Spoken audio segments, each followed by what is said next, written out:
হে WhatsApp guys, কি অবস্থা সবার? কেমন আছেন সবাই? আশা করি সবাই খুব ভালো আছেন। কোপা আমেরিকার গ্রুপ পর্বের শেষ ম্যাচে আজকে সকাল 6টায় আর্জেন্টিনা মুখোমুখি হয়েছিল পেরুর বিপক্ষে এবং সেই ম্যাচটিতে আর্জেন্টিনা 2-0 গোলে জয় পেয়েছে, এটা হয়তো আপনারা জানেন। ম্যাচের দুটি গোলই আসে লাউতারো মার্টিনেজের কাছ থেকে। এই তো মাত্র কিছুদিন আগেই লাউতারো মার্টিনেজকে নিয়ে ট্রল করা হতো যে তিনি আর্জেন্টিনার হয়ে কোনো গোলই করতে পারেননি, কিন্তু লাস্ট 3 ম্যাচে লাউতারো মার্টিনেজ গোল করেছেন এবং কোপা আমেরিকায় সর্বোচ্চ এখন গোলদাতা হচ্ছেন এই লাউতারো মার্টিনেজ। মোট 4টি গোল করেছেন কোপা আমেরিকায় তিনি। ম্যাচে সর্বোচ্চ 8.6 রেটিং নিয়ে Lautaro Martinez man of the match নির্বাচিত হয়েছেন। প্রথম হাফের দিকে আর্জেন্টিনা কোনো গোলই করতে পারেনি, কারণ একের পর এক ফাউল করে যাচ্ছিল পেরুর প্লেয়াররা। পেরুয়ান প্লেয়াররা প্রথম হাফেই মোট 10টি ফাউল করে বসে আর্জেন্টিনা প্লেয়ারদের এবং ম্যাচে একের পর এক ঝগড়া হচ্ছিল। প্রথম হাফে আর্জেন্টিনা কোনো গোল না পেলেও লিয়ান্দ্রো পারেদেসের ফ্রি কিকটি ছিল দেখার মতো। তিনি সুন্দরভাবে একটি ফ্রি কিক মেরেছিলেন, কিন্তু পেরুয়ান গোলকিপার দক্ষতার সাথে সেই ফ্রি কিকটি সেভ দিয়ে দেয়। একটুর জন্য গোলটি পায়নি আর্জেন্টিনা। ওই গোলটি যদি হয়ে যেত তাহলে প্রথম হাফে আর্জেন্টিনা 1-0 গোলে এগিয়ে থাকতো। যাই হোক, প্রথম হাফে গোলশূন্য ড্র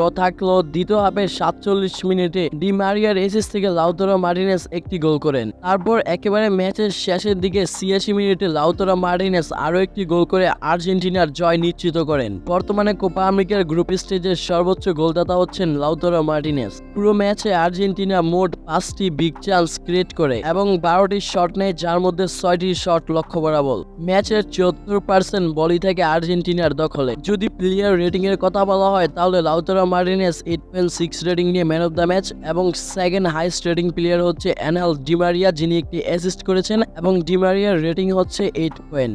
একটি কথা গাইস ভিডিওর মধ্যে কেটে গেছে, লিয়ান্দ্রো পারেদেস কিন্তু গাইস প্রথম হাফে একটি প্লান্টিক মিস করেন। অফসাইড দিয়ে মারা প্লান্টিকটি বার পোস্টে লেগে কিন্তু গাইস লিয়ান্দ্রো পারেদেসের প্লান্টিকটি মিস হয়ে যায়। লিয়ান্দ্রো পারেদেসের রেটিং 7.1 এবং টেগলিফেকোর রেটিং 7.7, ওতামেন্ডির রেটিং 7.1, গঞ্জালো মন্টিয়ালের রেটিং হচ্ছে 7.5 এবং আলেহান্দ্রো গার্নাচোর রেটিং 7.1। প্রথমবারের মতো আর্জেন্টিনার কোপা আমেরিকার ম্যাচের শুরুর একাদশে জায়গা পেয়ে পেলিসিয়াস অনেক ভালো করেছেন, তার রেটিং 7.6 এবং জিওভানি লো সেলসের রেটিং 7.3। মিলিয়ানো মার্টিনেজের কথা গাইস কি বলবো, তার কাছে তো বলই আসেনি, সো তার রেটিং বাড়বে গাইস কিভাবে। তার রেটিং হচ্ছে গাইস 6.8, মানে আমি আগেই বলেছি সে কোনো সেভই দেয়নি, কারণ গাইস তার কাছে কোনো ভালো বলই আসেনি, সো তার রেটিং কম থাকবে, এটাই স্বাভাবিক। যাই হোক গাইস, আর্জেন্টিনার সব প্লেয়ারই মোটামুটি ভালো খেলেছে এবং আরো একটি কথা গাইস, এটা কিন্তু আর্জেন্টিনার বেঞ্চ টিম ছিল, মানে আর্জেন্টিনার মেইন টিম না। যেমন রদ্রিগো ডিবল, অ্যানজো ফার্নান্দেস, ম্যাকঅ্যালিস্টার, কোটি Romero, Lisandro Martinez, Lionel Messi, তারা কিন্তু গাইস সাইড বেঞ্চেই ছিলেন। তো এক কথা বলা যায় আর্জেন্টিনা